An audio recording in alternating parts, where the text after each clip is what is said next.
Hi guys, it's me. And what's on the menu? Beef bulgogi. Did I pronounce it right or wrong?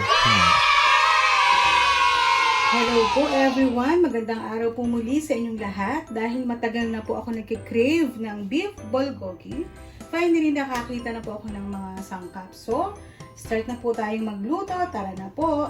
By the way, ito po yung mga ingredients na gagamitin po natin sa pagluluto ng beef bulgogi. Siyempre po, ang main star of the dish, ang beef. Ito po ay dapat ay thinly, na-slice ko na po siya ng manipis, okay? So, meron po tayong, ito po yung pear, kiwi, and apple. Bakit po may ganyan? Ito po ay ginirate ko na, tigo 1 tablespoon po sila para po sa marinade. Pag marinade po ng beef bulgogi. Next, meron po tayong garlic, green onions, meron po din tayong oyster mushroom, onions, and then may sesame seed, may brown sugar, and then ito po yung sesame oil. Gagamitin po natin, ito po yung ginamit ko. Tapos ito po yung mirin. Ito po yung white rice. Yan, ito po. Yan, makikita niyo po, mabibili niyo po yan sa Bakala. Dito lang po yan sa Bakala. Ito po ay soy sauce. Gagamitin po natin. Any soy sauce will do po. Kasi po ito po yung masarap talaga. Para po, siyempre Korean, maganda rin po yung soy sauce ng Korean. So, meron po tayong black pepper. At next po, meron din po tayong honey. Kahit ano pong brand ng honey. So, tara na po magluto. Okay, so, ito po yung beef. Ito po, ikinat ko na ng maliliit. Mas maganda pong medyo frozen pa pag kinat niyo po yung beef nyo. So, next, lalagyan na po natin ng green onions. So, ito na po.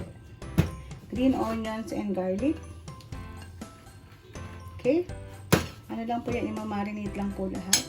Then, yung na-shredded ko na po siyang pear, kiwi, and apple. So, lahat na po natin. Marinate lang po kasi ang sikreto ng bulgogi, masarap po ang pagmamarinate. So, meron po tayong black pepper.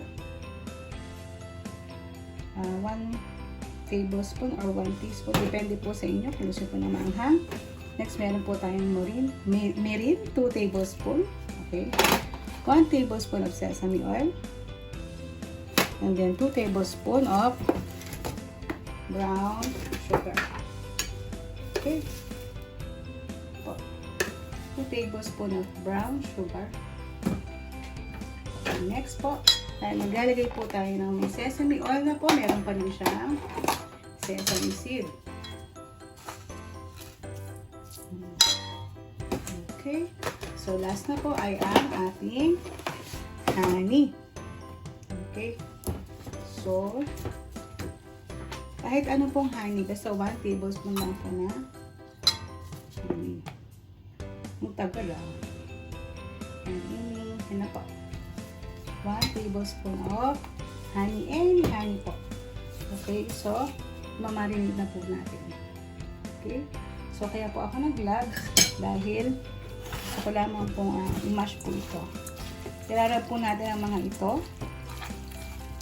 Okay, and then, para po ma-absorb ng mga spices na to sa beef. Okay, tas ang last po pala ay ang ating soy sauce. 2 tablespoon lang po. Kasi konti lang naman po ang ating beef. Depende na po sa taste nyo yun. Pero sa akin po ay 2 tablespoon pala. Yan. Nakita nyo na po. Oh. Yung pong mga pears na ito, by the way, ang pears po at ang kiwi ay talaga pong meat tenderizer po siya. Kung gagawa din po kayo ng ng beef steak, maganda rin pong marinate nyo sila with soy sauce. Kasama po ng Asian pear. Kasi po ang Asian pear ay matamis na. So, ayan po. After 30 minutes, i-marinate po natin ito and then magluluto na po tayo. Okay na po. Ayan po, after 30 minutes, tapos na po ang ating pagmamarinate. Pwede na po natin lutuin ang ating beef bulgogi. Okay, open na po natin ang ating stove. Okay. So,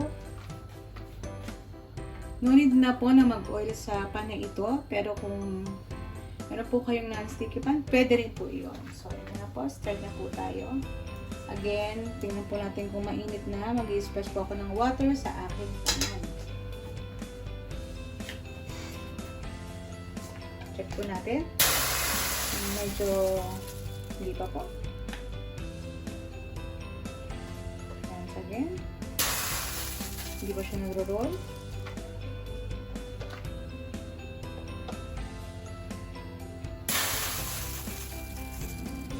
Okay. Ayan. So, madilang po itong lutuin. According sa aking pag-aralan, ano lang po ito? Siguro po sandali lang talaga. Ayan.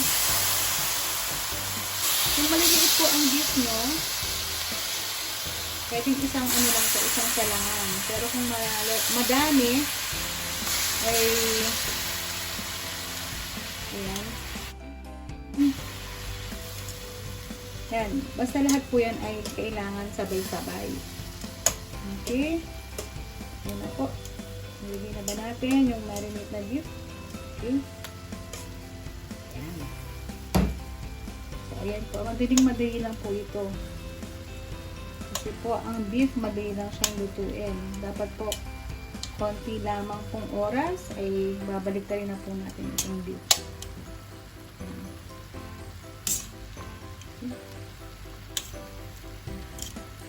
Ito yung madali na siyang mag-brown. Parang ano lang to eh. Isasangkot siya ka lang ito oh. Dapat po talagang mabilis lang. Kasi pag nagtatagal ang beef sa pan, natigas po. Pero ito naman pinamarinate natin at may mga pampalambot. Kaya madali lang po ito. So, ayan. Kita niyo po, mabilis lang naman dito. Kailangan mainit po yung pan po ninyo. Okay. Sarap po nito. Away pa lang, oh. Ayan.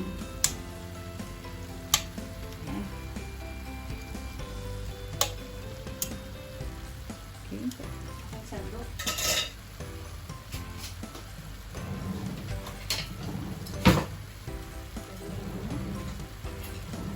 Kasi talagang mabilis lang po ito talaga. Promise. Nag-ano ka lang, nagigisa ka lang ng bawang at sibuyas. Kita niyo naman po.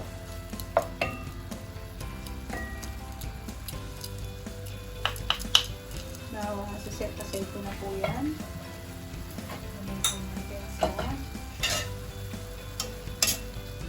Set aside na po natin kasi mabilis lang po siyang ito. Basta nag-brown na po ang both side, ito na po yun. Ayun.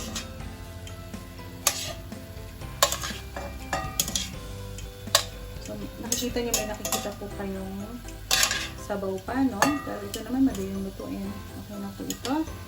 So, stay po natin yan. So, yung pinagsabawan po na, bago po natin ilagay yung mga minarinig na kanina na sabaw, lalagyan po natin ng garnishes ng garlic and ano po ito, oyster mushroom para po sa patututin. Ito na rin po same pan, patututin yung onion. And then ilagay ko na po itong sauce na. Po, may lasa rin po yung oyster mushroom and ating pong okay. And then, para po maging glossy po yan kasi gusto ko rin talaga parang attractive. Hindi po ako nag-oil pero nagbabatter ako. Yan. Para glossy lamang po ang ating tingnan ng ating pong beef bulgogi. Okay. Ayun po. And then, tapos na po yan. Kasi sandali na naman pong lutuin ang oyster na mushroom at saka po itong onions. And then, I will put again the beef to incorporate. kanya pong lasa. Ayan na po. Sarap din yan, di ba? Itong ginamit ko pong soy sauce, yung pong ating dato puti, yung Filipino soy sauce, medyo po matingkad. Pero ang ginamit ko po yung Korean soy sauce. So, ayan na pong ating beef bulgogi. Hindi po, ang bilis lang lutuin. Sige po. Kaya na po mag-plating. I-off ko na po yung fire. Ayun na po ang ating finished product, ang beef bulgogi. So, ito po ay optional kung gusto nyo lang po ng chili paste. So, enjoy! Thank you for watching. God bless everyone! Kung nais nyo po na malaman o para lagi kayong updated sa aming new vlog, just hit the notification bell. And to support our YouTube channel, just click subscribe, like, and share. Kung meron po kayong gustong i-request, just comment below. At gagawin po namin ang aming makakaya na i-prepare ang inyong requested dish. Hanggang sa muli, ito po ang inyong kapuso, kapamilya at kapatid na nagsasabing, a healthy dish will give you a happy heart. Salamat pong muli sa inyong pagtangkilik and see you po for our next video. God bless. Bye-bye.